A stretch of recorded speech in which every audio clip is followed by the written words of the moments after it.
Alors je me suis tapé une de ces angoisses, la famille. Vous savez, il y a une gamine de 11 ans là qui a disparu. Frérot, pendant un moment, je me suis mis à la place des parents. Je me suis dit, mais putain. Et en vrai, tu vois, ça je pense que c'est le truc qui me fait le plus peur au monde. De se faire enlever un gamin. Et rappelez-vous, moi, ça a failli m'arriver, entre guillemets, quand j'avais l'espèce d'échappée de l'Asie. C'est pour ça que je suis méchant, la famille. Je suis désolé, hein, tu sais. En fait, c'est ce qui se passe dans la vie qui te rend mauvais. C'est à la base, on est tous contents. Salut, on s'encule. Et puis plus il t'arrive des trucs, plus tu deviens méchant, tu vois.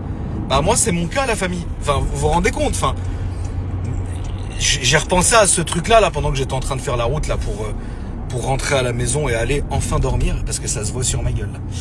Là, frérot, je commence à avoir beaucoup d'heures de vol.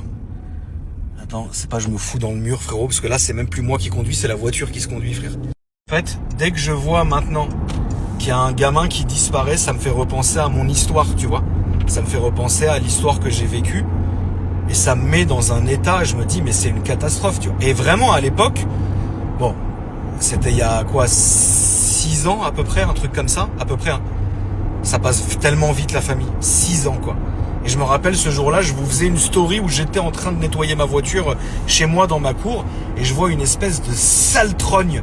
Tu sais, la vilaine tête, tu vois, qui se met au-dessus de mon portail. Et tu sais, je me dis, chelou, il est mal élevé cet abonné, tu vois. Mais bon, après, j'y vais, ouais, ça va, tu vas bien et tout. Moi, je pensais que c'était comme d'hab, tu sais, tu veux faire une photo, il me dit, ouais, je peux te parler 2 minutes. Ah putain, je vais pas commencer à... Vous savez quoi, la famille, viens, je crie pas. En vrai, là, frérot, si je crie, je vais rentrer dans une colère folle. Venez, on arrête la story, frère. Et tu sais, il me dit, ouais, je peux te parler 10 minutes. Et je dis, il veut quoi, ce chacal, là, avec sa tête de chameau? Et je me dis, putain, bon, bref, vas-y, tu vois, bon, bref, je sors. Et là, le mec, il me dit, je lui dis, ouais, je peux t'aider. Il me dit quoi? Il me dit, ouais, c'est très bien pourquoi je suis là. Et là, je me suis dit, bon, alors lui, il est pas là pour faire une photo. Frérot, je l'ai attrapé par le callback, j'ai ouvert ma grille et je l'ai rentré chez moi, en fait. Et j'ai fermé la porte. Je dis, voilà, t'es chez moi, tu veux quoi? Ouais, non, tranquille, viens, on resserre. Et il parlait, je vous jure, c'est pas pour me moquer, la famille. Mais de toute façon, je l'emmerde, frère. De toute façon, là, il fera plus chez personne, de toute façon. Moi, je vous ai déjà dit un truc, je suis très gentil, on rigole, on fait les guignols sur Internet. Mais dès que ça touche à la famille, ça y est, ce téléphone, je vais l'enculer. Là, c'est en train de me mettre dans une colère folle. En plus, je regarde, là, j'ai mes petites ailettes, là, sur le teco. Qu'est-ce qui se passe? Je suis là, je sais plus où aller, frère. C'est incroyable. Donc, cette espèce de porc, frérot, il me dit, là, je suis venu récupérer mon fils. Et ton fils? Moi, tu sais, bête, je croyais que c'était son fils qui jouait avec les miens. Tu vois ce que je veux dire? Parce que c'était un mercredi après-midi, les miens, c'était à la maison, tu vois. Et je me suis dit, ouais, ça se trouve, j'ai pas fait attention, il y a un gamin en plus que j'ai pas fait attention, tu vois. Et en fait, ce fils de pute, il commence à me parler de mon fils à moi. Genre, bon, je vous la fais très courte parce que j'ai pas la force de tout raconter, ça va me remettre dans un état de nerf, tu vois. Et là, frérot, je peux pas me permettre d'être dans un état de nerf, tu vois. Je suis déjà à la limite du burn-out. Gros, le mec me sort une histoire pour justifier son truc que c'est son fils. Donc moi, dans ma tête, je me dis, oh là là, il va se passer des vrais coups de fusil de chasse, frérot, c'est sûr. Et là, en fait, il m'explique que, genre, il m'a vu en Russie. T'as vu ma gueule, hein. Bref, il m'a vu en Russie, dans une espèce d'orphelinat étrange. Et j'ai acheté, il m'a dit comme ça, et j'ai acheté mon fils, donc son fils à lui, parce que je pouvais pas avoir d'enfant. Et en fait, là, il vient le récupérer. Comment, la famille, la tête de ma mère, comment voulez-vous que je sois encore normal et gentil? Comprenez ma méchanceté, comprenez ma folie, frère. C'est tout, comprenez, c'est comme ça, c'est payé, frère. Donc moi, j'écoute ça, je dis, ok, ça marche, l'autre, il s'est échappé de l'asile. Ce qui était le cas, hein, d'ailleurs. J'essaye de comprendre un peu le cheminement. Entre-temps, je fais un petit coup de WhatsApp très rapidement, donc on se retrouve vraiment pas mal devant la maison. On lui explique qu'il faudra plus jamais qu'il revienne et que, voilà, il faut plus qu'il revienne, tu vois. Donc on le vire. Moi, je vais quand même chez les Schmitt parce que je me rends compte que ce mec-là, en fait, ça faisait 4 ans qu'il a harcelé toute ma famille. C'était un mec qui a des problèmes psychologiques, ok. Et c'est un mec qui a fait un transfert de vie sur moi. C'est-à-dire que ma maison, c'était à lui, mes voitures, c'était à lui, ma famille, c'était sa famille, et moi, j'étais l'intrus, en fait. Il a fait un transfert de vie sur moi, tu vois. Et en fait, ça faisait 4 ans qu'il envoyait des messages à toute ma famille et qu'on s'en est pas aperçu. Et ça faisait 4 ans qu'il me menaçait, en fait, tu vois. Et c'est dommage que j'ai pas vu les DM avant de le voir parce que je l'aurais réceptionné autrement. Donc moi, en tant que bon citoyen, je me suis ouvert le cul, j'ai été gentil, je l'ai laissé sortir, tu vois. Et en fait, le mec est revenu pendant le confinement, pendant le couvre-feu, pardon. Enfin, confinement, couvre-feu. Il est revenu complètement bourré. Moi, j'habitais dans le 92 à l'époque et lui habitait à Creil. Creil, 92, il y a 9 heures de marche. Il les a fait. Il a marché pendant 9 heures. Donc là, il est arrivé, il a commencé à essayer d'escalader mon portail, etc. Bon, ça s'est passé, on va pas passer là-dessus, mais ça s'est passé vraiment différemment, tu vois. Et voilà. Mais donc, bref, moi, maintenant, je suis parano, la famille. Donc, quand je vois qu'il y a un enfant qui a été enlevé ou quoi que ce soit, vous vous rappelez l'histoire de... que Dieu ait son âme, la famille, le petit Émile. Émile, la famille, le petit blond, que Dieu ait son âme.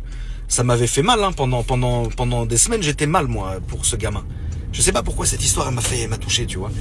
Et là, la petite gamine, frérot, j'ai pas regardé les infos, ça fait 3-4 heures que je suis sorti de chez moi pour faire un truc, mais j'ai rien regardé, j'étais occupé, tu vois. Et peut-être, Inch'Allah, ils l'ont retrouvé, frère, tu vois ce que je veux dire. En fait, à chaque fois que je vois ça, ça me rappelle ce fils de pute là, tu vois. Bon, lui, par contre, il fera plus de mal aux gens, mais pour moi, oh putain, le bus. Putain, merde. Pour moi, ça m'a marqué, en fait.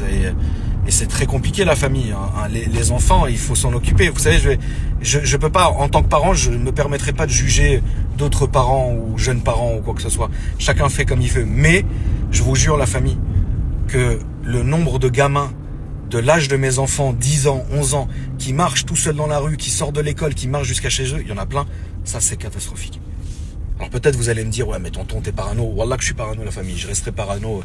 Je suis désolé, je parle en arabe. Vous savez très bien, quand je commence à jurer, c'est mon côté robeux qui ressort. Vous savez que ça me touche, frère. Qu'est-ce que t'as, toi, ta petite gueule? Tu veux te manger un coup de matraque, frérot?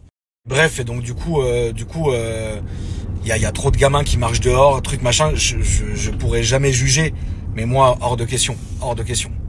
Les gamins, il y a pas, tu marches tout seul dans la rue, il y a pas, je dis pas que c'est la faute des parents, la famille. Mais il y a des fous partout, c'est ça que je veux vous dire. Il y a des fous partout, la famille. Et des dézingués psychologiques. Moi, j'ai une folie. Mais j'ai une folie qui est douce et j'ai une folie différente. Mais il y en a, frère, ils ont des vraies folies. Et c'est ça qu'il faut faire attention, faut faire attention. Moi, du moment que tu m'emmerdes pas, je te t'emmerderai pas. Tu vois ce que je veux dire? Du moment, arrêtez de me zioter comme ça. Là, je suis rentré dans la phase alu de... Regarde ma gueule. Je suis vraiment désolé, la famille, hein, vraiment. Normalement, j'essaie quand même de me faire un minimum joli pour vous, tu vois. Mais là, c'est vrai que c'est pas bien, là. Du rouge, ça se voit pas, mais j'ai un putain de coup de soleil à la gueule. C'est sûrement ça qui m'a fait encore plus griller mon cerveau, frérot. Moi, j'ai le même cerveau que Jack Sparrow, frérot. Bref, et toujours est-il que ne faites pas la roulette russe. La roulette russe, c'est... Ah, vas-y, laisse-le, c'est pas grave, il faut qu'il profite, il est jeune. Il y a pas de roulette russe. Un jour, ça va passer 100 fois, 101e fois, ça y est, c'est fini. Pitié, pitié, pitié. Les enfants, pitié, la famille. Catastrophe, catastrophe. Vraiment, la famille, méfiez-vous, faites attention à vos enfants.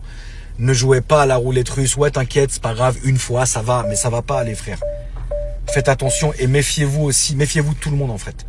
Méfiez-vous des fous, méfiez-vous des gens bizarres, méfiez-vous de tout ça. Voilà, méfiez-vous de tout ça, ça sert à rien de... Ta gueule, toi! Tu arrêtes de sonner tout de suite! Ça sert à rien de tenter le diable, ça sert à rien de se mettre dans des trucs, ça sert à rien de jouer à la roulette russe. Il faut vraiment faire attention à tout ça. Et on est dans une époque où les gens, ils ont le cerveau qui est cramé, la famille. Vraiment, je trouve ça incroyable.